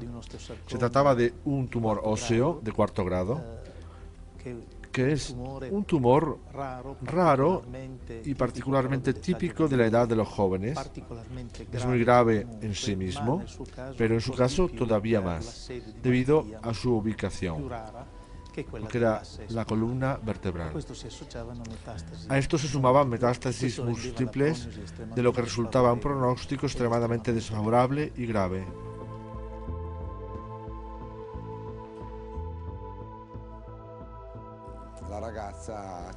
La joven aceptó el diagnóstico, sabía que con la quimioterapia solo podríamos frenar la enfermedad, pero difícilmente podríamos curarla.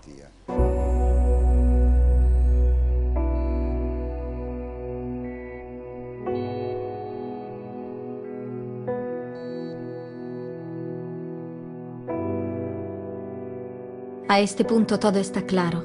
Ya no tengo cura, lo he entendido. Me lo han dicho los médicos. Tengo un tumor. ¿Por qué, Jesús? ¿Por qué yo?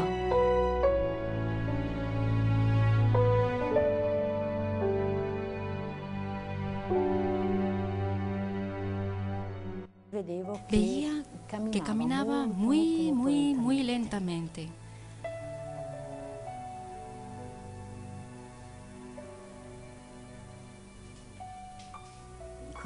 Cuando llegó en la puerta, le pregunté, ¿cómo ha ido? Ella, sin mirarme, con el rostro sombrío, me respondió, ahora no me hables. 2 veces, ahora no me hables. Y se tiró en su cama como estaba. Yo quería decirle muchas cosas, ya lo verás, eres joven, pero tenía que respetar lo que ella me había pedido. Y veía en la expresión de su rostro toda la lucha interior de Chiara, porque sabía que tenía que decir su sí a Jesús, no solo en la alegría, sino especialmente en el dolor. Pero no lo lograba, porque con la fuerza de sus 17 años, ella quería vivir. Tras 25 minutos, ella se volvió hacia mí, con su sonrisa de siempre, radiante, una mirada llena de luz, y dijo, mamá, sí, ya puedes hablar.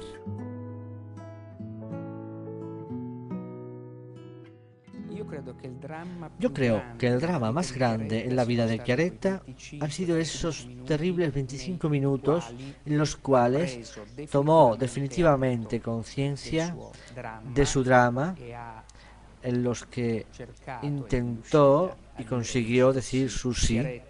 Chiaretta era también una persona extraordinariamente fuerte y decidida. Por lo tanto, una vez que dijo su sí, no miró nunca más atrás. Me siento tan pequeña. El camino por recorrer es tan difícil. A menudo me siento abrumada por el dolor y me repito, si lo quieres tú, Jesús, lo quiero también yo. A mí me interesa solo formar parte del juego de Dios. Manteníamos charlas muy largas, obviamente sobre la enfermedad, la evolución del tratamiento, los resultados, que hasta ese momento, lamentablemente, que eran muy escasos. Se hablaba también de muchas otras cosas. Me preguntaba frecuentemente por mi hijo, por mi esposa. Era sorprendente la serenidad interior.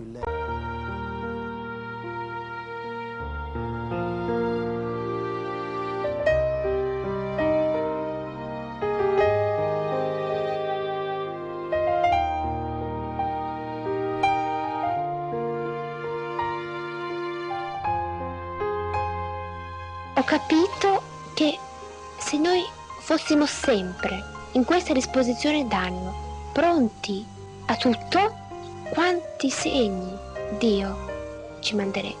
Ho compreso anche quante volte Dio ci passa accanto e noi non ci rendiamo conto. Adesso vi saluto, anche se avrei tantissime altre cose da dirvi. Ma ecco, alla prossima puntata. Ciao a tutti.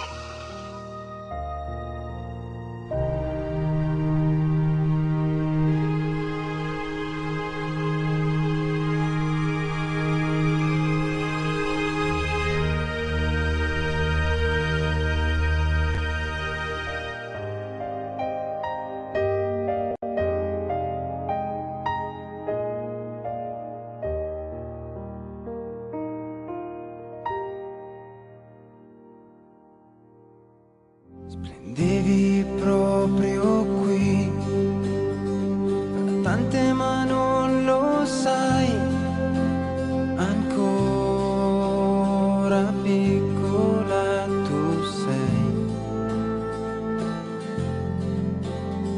riflesso, ombra, luce, ognuno ha un posto suo, ma tu cercavi di più.